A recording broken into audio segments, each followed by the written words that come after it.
ensemble, assurés de l'amour de Dieu en Jésus-Christ, nous reconnaissons notre péché.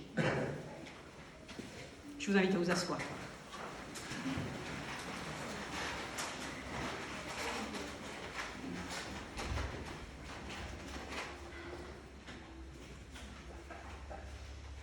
Seigneur, tu nous connais et tu sais comment nous laissons parler en nous nos obscurités.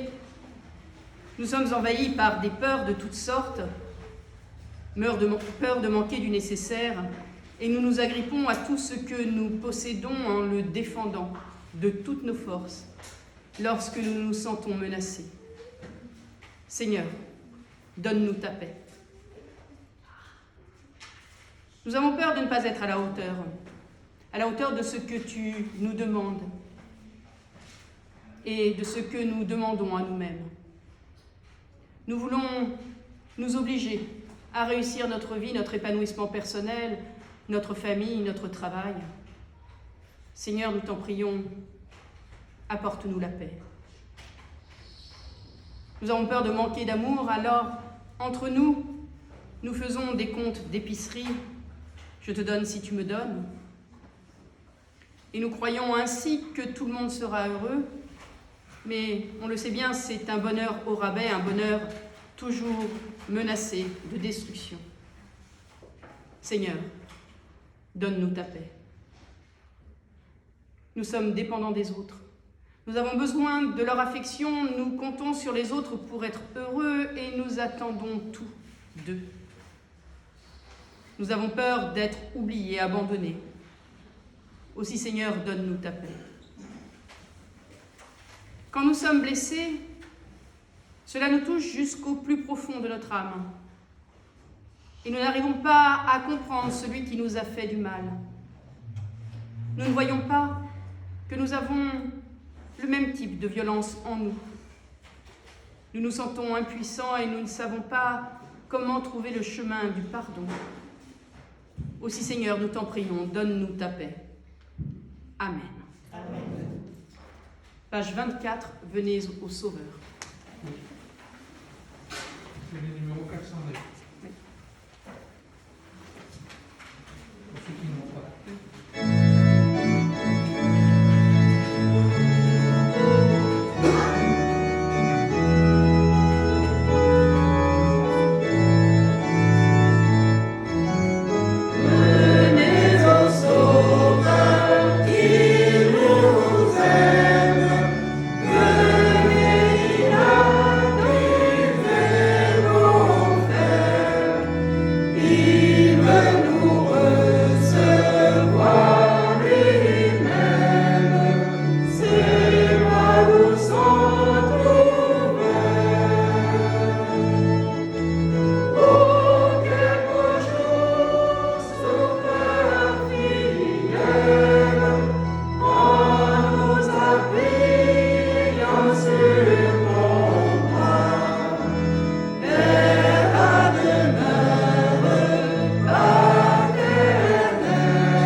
Comme aux disciples, au matin de Pâques, le Christ ressuscité nous dit aussi « La paix soit avec vous ».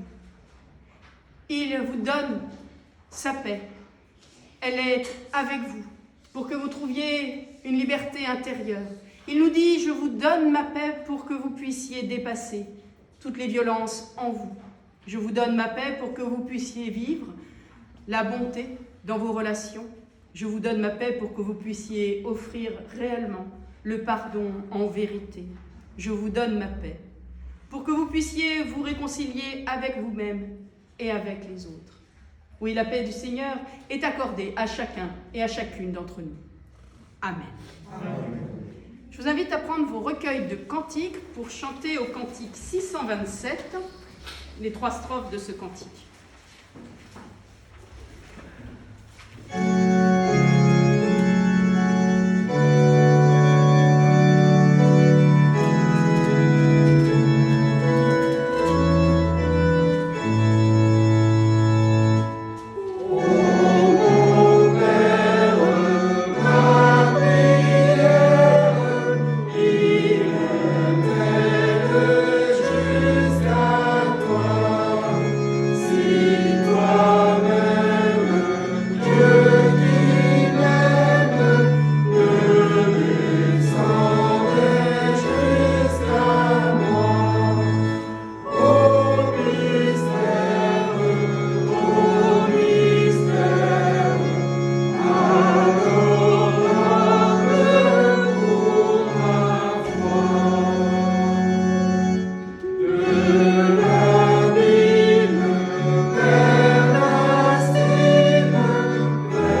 vous invite à vous asseoir.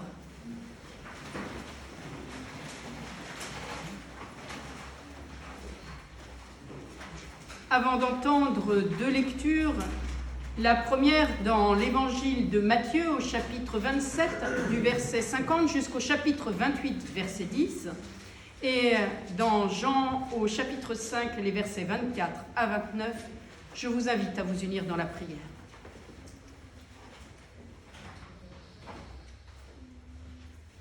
Seigneur, en ce matin de Pâques, donne-nous d'accueillir ta parole comme une rosée vivifiante pour notre vie. Amen. Amen. Matthieu chapitre 27, versets 50 à 28, verset 10. Jésus poussa de nouveau un grand cri et rendit l'esprit. Et voici, le voile du temple se déchira en deux depuis le haut jusqu'en bas. La terre trembla, les rochers se fendirent, les sépulcres s'ouvrirent, et plusieurs corps des saints qui étaient morts ressuscitèrent. Étant sortis des sépulcres après la résurrection de Jésus, ils entrèrent dans la ville sainte et apparurent à un grand nombre de personnes. Le centenier et ceux qui étaient avec eux pour garder Jésus avaient vu le tremblement de terre qui venait d'arriver et furent saisis d'une grande frayeur et dirent « Assurément, cet homme était le Fils de Dieu ». Il y avait là plusieurs femmes qui regardaient de loin, qui avaient accompagné Jésus depuis la Galilée pour le servir. Juste une chose, est-ce que tu as lancé ? Oui. Pardon, excuse-moi, désolée. Parmi elles était Marie de Magdala, Marie, mère de Jacques et de Joseph, et la mère des fils de Zébédée. Le soir étant venu, arriva un homme riche d'Arimathée nommé Joseph, qui était aussi disciple de Jésus. Il se rendit vers Pilate et demanda le corps de Jésus. Et Pilate ordonna de lui remettre. Joseph prit le corps et l'enveloppa dans un linceul blanc et le déposa dans un sépulcre neuf qu'il s'était fait tailler dans le roc. Puis il roula une grande pierre à l'entrée du sépulcre et s'en alla. Marie de Magdala et l'autre Marie étaient là, assises vis-à-vis du sépulcre. Le lendemain, qui était le jour après la préparation, les principaux sacrificateurs et les pharisiens allèrent ensemble auprès de Pilate. Ils dirent « Seigneur, nous nous souvenons de ce que cet imposteur a dit quand il vivait encore. Après 3 jours, je ressusciterai. Ordonne donc que le sépulcre soit gardé jusqu'au 3e jour afin que ses disciples ne viennent pas dérober le corps et dire au peuple, il est ressuscité des morts. » Pilate leur dit, « Vous avez une garde, allez, gardez-le comme vous l'entendez. » Et ils s'en allèrent et ils s'assurèrent du sépulcre au moyen de la garde, après avoir scellé la pierre. Après le sabbat, à l'aube du premier jour de la semaine, Marie de Magdala et l'autre Marie allèrent voir le sépulcre. Et voici, il y eut un grand tremblement de terre, car un ange du Seigneur descendit du ciel, vint rouler la pierre et s'assit dessus. Son aspect était comme l'éclair et son vêtement blanc comme la neige. Les gardes tremblèrent de peur et devinrent comme morts. Mais l'ange prit la parole et dit aux femmes, « Pour vous, ne craignez pas, car je sais que vous cherchez Jésus qui a été crucifié. Il n'est pas ici, il est ressuscité comme il l'avait dit. Venez, voyez-le au lieu où il était couché. Allez promptement dire à ses disciples, il est ressuscité des morts. Et voici, il vous précède en Galilée. C'est là que vous le verrez. Voici, je vous l'ai dit. » Elles s'éloignèrent promptement du sépulcre avec crainte et avec une grande joie.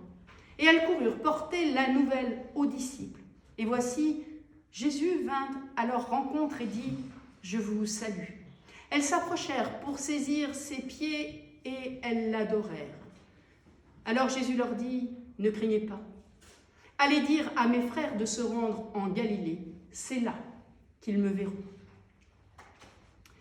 Et dans l'évangile de Jean, au chapitre 5, les versets 24 à 29.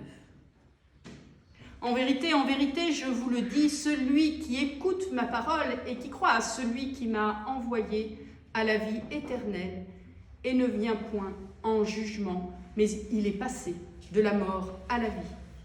En vérité, je vous le dis, l'heure vient et elle est déjà venue où les morts entendront la voix du Fils de Dieu et ceux qui l'auront entendu vivront. Car comme le Père a la vie en lui-même, ainsi il a donné au Fils d'avoir la vie en lui-même. Et il lui a donné le pouvoir de juger parce qu'il est le Fils de l'homme. Ne vous étonnez donc pas de cela, car l'heure vient où tous ceux qui sont dans les sépulcres entendront sa voix et en sortiront. Et ceux qui auront fait le bien ressusciteront pour la vie, mais ceux qui auront fait le mal ressusciteront pour le jugement. Seigneur, ta parole est une lampe à nos pieds, une lumière sur nos sentiers. Ta parole est la vérité, sanctifie-nous par ta vérité. Amen. Amen.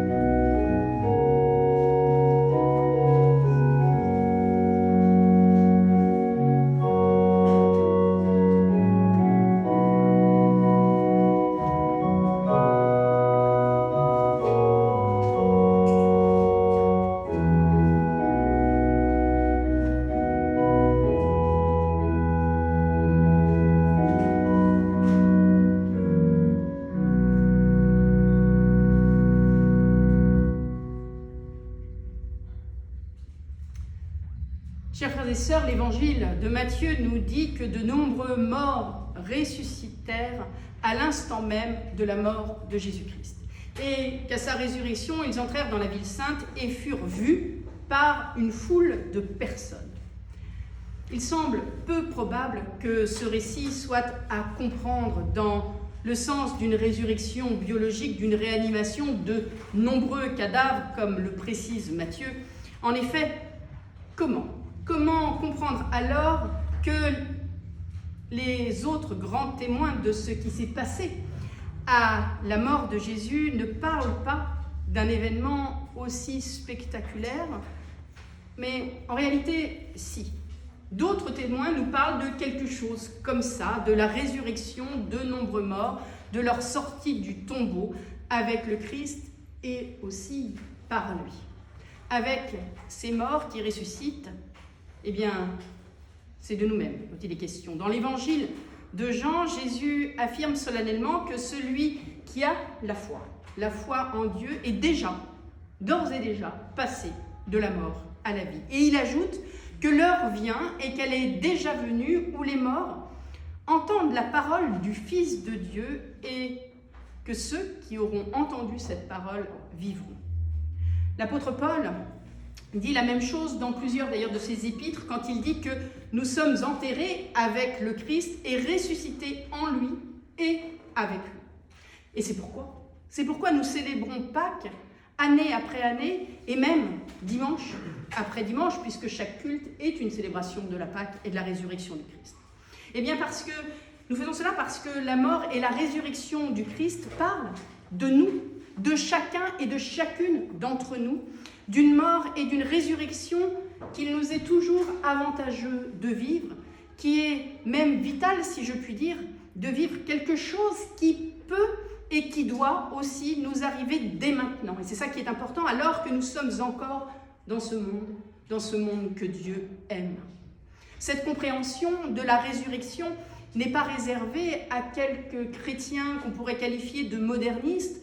On pourrait trouver de nombreuses citations de théologiens de tous les siècles qui comprennent ainsi la mort et la résurrection de Jésus-Christ.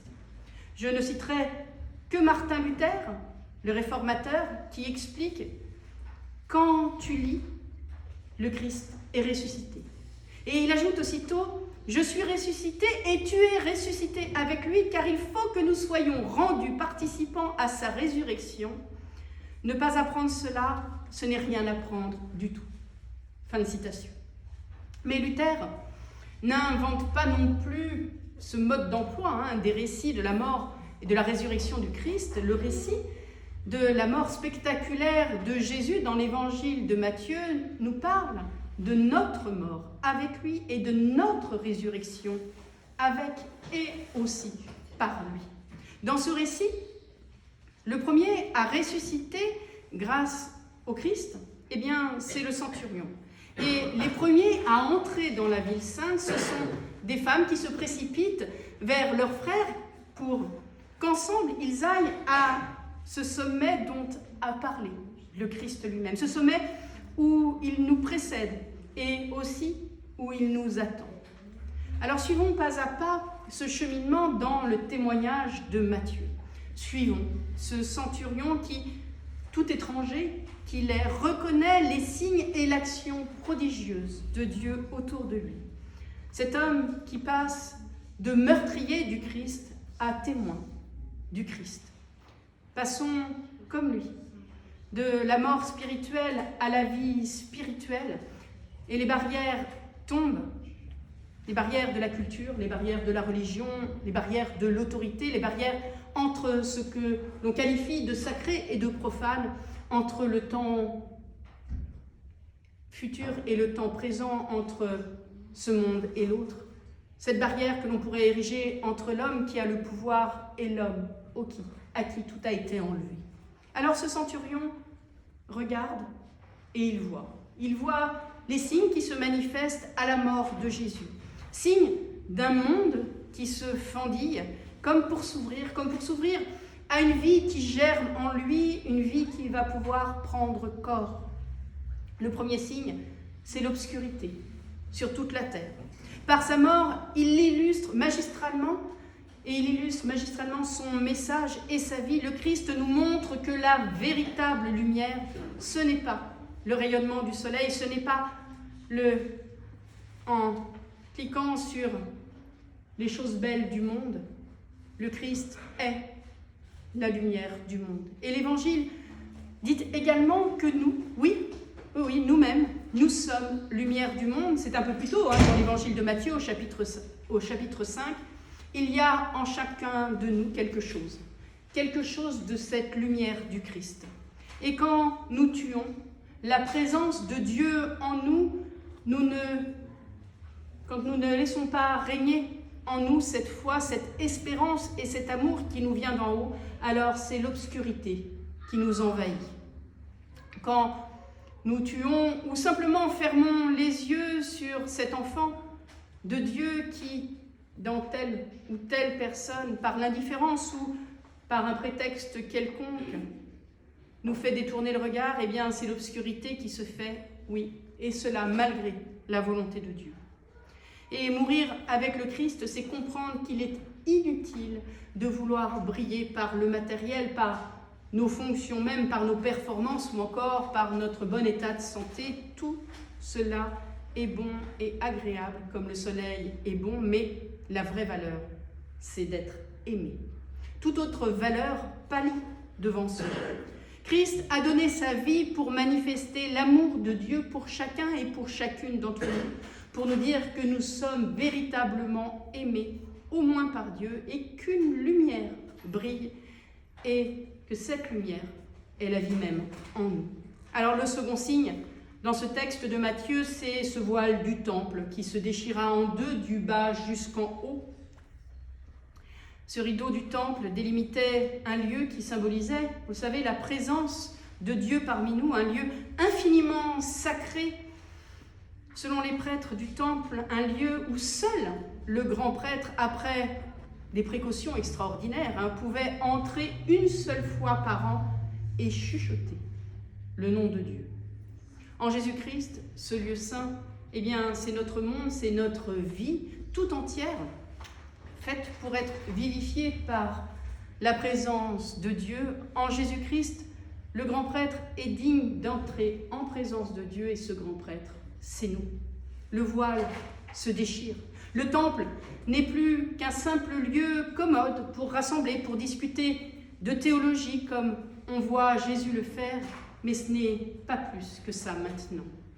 Le Christ, nous pouvons sentir par lui, nous pouvons ressentir ce craquement, cette déchirure qui remet à leur juste place ce que nous sacralisons trop, tel objet ou telle façon de voir, tel parti pris, tel moyen, telle frontière du permis et de ce qui serait interdit, frontière entre le sacré et le profane, pour enfin n'adorer seulement que Dieu. Dieu pour tous, Dieu qui est en tous, comme nous le dira plus tard Paul. Alors il ne s'agit pas simplement de le savoir, mais d'une prise réelle de conscience en chacun et chacune de nous, d'une déchirure et d'un véritable bouleversement. Le voile du temple se déchira du haut jusqu'en bas, nous dit ce texte de l'Évangile, et donc même si nous étions ou nous nous sentions minuscules par notre foi, minuscules par notre faible capacité à aimer, minuscules par notre savoir ou par notre intelligence ou encore par nos performances, nous pouvons passer par cette déchirure du rideau et entrer réellement en présence du Père. Mais il y a même plus que cela, je crois, puisque cette déchirure, c'est Dieu qui est passé et qui est venu à notre chevet pour nous secouer, pour nous réveiller. La preuve, c'est alors que nous sommes encore, on peut le dire, imparfaits, impurs. Le Christ a vécu et a parlé et il est mort pour nous. Par sa vie, mais aussi par sa mort, le Christ nous montre que nous sommes ce qu'il y a de plus sacré au regard de Dieu. Il est la preuve vivante que Dieu est avec nous. Christ est cette déchirure visible. Le rideau du temple est déchiré et du coup, notre religion est une religion qui devient laïque. Notre Église, nos cultes, nos sacrements, nos temples, nos confessions de foi, nos principes théologiques les plus fondamentaux et même la Bible ne sont plus sacrés, ne sont pas confondus avec Dieu, mais ils sont reconnus comme de simples, mais évidemment utiles moyens pour voir, pour déceler les brèches que Dieu a ouvertes en chacun et en chacune de nous. Le troisième effet de la mort du Christ, c'est que la terre tremble et que les rochers se fendent. La réalité de notre monde est que notre temps se fendille. Notre temps s'ouvre comme la terre quand la graine qui a été semée germe et que la plante encore cachée va sortir. La terre tremble. Les choses les plus solides de ce monde s'ouvrent devant cette réalité des profondeurs, une réalité vivante, bien qu'invisible. Encore. Ce tremblement de terre n'est donc pas un signe que notre monde n'a pas d'importance. Au contraire, c'est dans ce monde et dans cette vie, comme dans une bonne terre, que nous recevons cette semence qui est la vie du Christ en nous. C'est sa foi et c'est cet amour, c'est aussi cette espérance que Dieu nous offre en Jésus-Christ. Le tremblement de terre est ainsi le signe de la vie, mais aussi et surtout de la vie qui germe. Cette vie des profondeurs. Notre monde n'est qu'un rocher sec et dur comme un tombeau, mais déjà, en Christ, cela se fendille. Ce que nous sommes et ce que nous faisons aujourd'hui est comme une bonne terre un peu tassée, durcie par nos petites habitudes. Cette bonne terre est bien s'ouvre. Elle s'ouvre sous la puissance de quelque chose qui est vraiment vivant. C'est comme pour ce centurion, comme pour ces femmes qui étaient au pied de la croix, il est inutile de voir ces signes, le soleil qui s'obscurcit, le voile du temple qui se déchire et le rocher qui se fendille, parce que nous étions morts, comme le dit l'apôtre Paul, et nous ne le savions pas. Nous étions enfermés dans nos tombeaux, notre espérance était enfermée dans un sombre cagibi, notre vie était sèche et aride comme un caillou, notre cœur comme une pierre. Nous étions morts, nous dit l'apôtre Paul, et nous sommes maintenant ressuscités. Nous sommes des morts ressuscités, ce dont parle Matthieu. Ces corps inconscients, saints aussi sans le savoir. Nous ne savions pas que nous étions saints, mais en voyant, en voyant cet amour de Christ, celui qu'il a manifesté, nous nous découvrons subitement saints parce qu'aimés et appelés sans cesse par Dieu, appelés toujours à la vie. Les tombeaux s'ouvrent, les morts ressuscitent alors. Mais après cette résurrection, il ne se passe pas grand-chose dans un premier temps. Il y a comme un temps qu'on pourrait qualifier de gestation avant que ces ressuscités se mettent en marche. Et nous connaissons cela très bien. C'est souvent ces petits bonds que nous faisons pour avancer, ces progrès qui ne portent pas immédiatement du fruit. Notre soleil clinquant se couche et il faut un peu de temps pour que nos yeux puissent voir l'immensité des étoiles. Nos rideaux se déchirent et il nous faut du temps pour les franchir.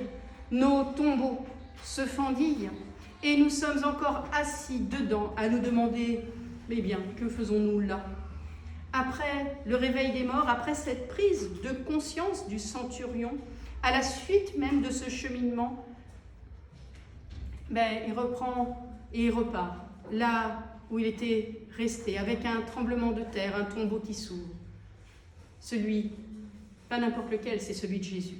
Alors les femmes osent s'approcher. Elles s'approchent du tombeau de Jésus, littéralement, elles s'approchent de son mémorial dans le texte. Comme nous recherchons aussi la mémoire de la vie de Jésus-Christ dans nos lectures bibliques. C'est bien, mais il va nous falloir dépasser tout cela, passer de la mémoire à l'écoute d'une parole, mais pas n'importe quelle parole, une parole vivante, une parole qui est dialogue et une parole surtout qui est rencontre. Nous pouvons alors marcher droit, malgré notre peur. Nous pouvons nous mettre en route et avec une grande joie, nous dit le texte, une envie aussi de nous réunir avec nos frères et nos sœurs et avec la grâce du Christ vivant en chacun de nous. Alors oui, nous pourrons ensemble entrer dans la cité de Dieu. Lui seul, on le sait, peut nous donner la vie, peut donner aussi le mouvement à tout notre être, alors qu'il nous bénisse ainsi, et tous ceux qui nous sont chers. Amen.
Je vous invite à vous lever et à prendre le cantique 483, Jésus sort de la tombe.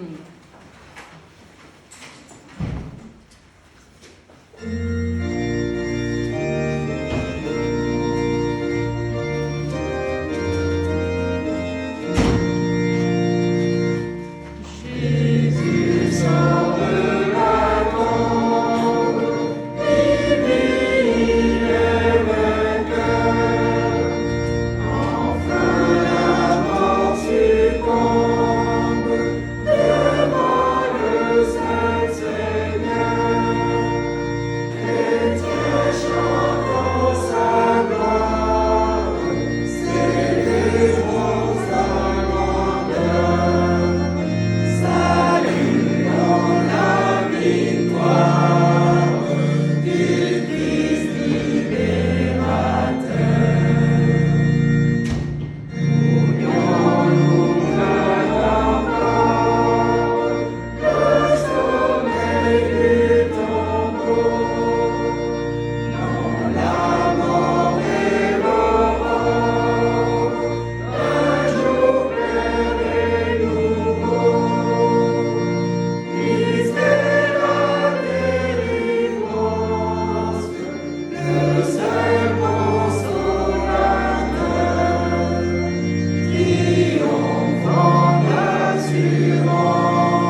nous restons debout pour la confession de la foi.